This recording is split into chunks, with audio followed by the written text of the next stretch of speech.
Hello everyone, সবাইকে merry Christmas. তো আজকে আমরা সবাই মিলে চলে গেছিলাম পার্ক স্ট্রিটে, কারণ ক্রিসমাসটা পার্ক স্ট্রিট ছাড়া অসম্পূর্ণ। আর পার্ক স্ট্রিট দেখেছি কত সুন্দর করে সাজিয়েছে। আর আজকে আমরা গেছিলাম অ্যালেন পার্কে। এই ফার্স্ট টাইম কিন্তু আমি অ্যালেন পার্কে গেলাম। আর দেখো গাইস, চারপাশটা কতটা সুন্দর। আর আমরা কিন্তু গেছিলাম 23শে ডিসেম্বর, আর তাতেই কিন্তু এত ভিড় ছিল। আর আমরা প্রচণ্ড মজা করছিলাম, আমি, বোন, ভাইয়া, বাবু আর আমার সঙ্গীতা গেছিলো। তো এখানে দেখো চারপাশটা কত সুন্দর করে সাজিয়েছে। আর পার্ক স্ট্রিটে গেছে একটু ঘুরে ঘুরে দেখবো না, তা কখনো হয়।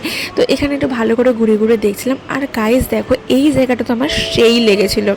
তারপরে ওখানে একটা প্রোগ্রাম হয়েছিল, কার্নিভাল টাইপসের হচ্ছিল। তো ওখানে দাঁড়িয়ে দাঁড়িয়ে আমরা অনেকক্ষণ এনজয় করেছি, অনেক মজা করেছি। তারপর ওখান থেকে বেরিয়েই দেখো এখানে বিভিন্ন রকমের স্টল বসেছিল, বেশিরভাগটাই ছিল কিন্তু হোমমেড। আর এখানে অনেক ধরনের জিনিস ছিল। আর এতই ভিড় ছিল আমি এটা ঢুকতেই পারিনি। তো আজকের মতো টাটা। তোমরা ক্রিসমাস কেমন আনন্দ করলে?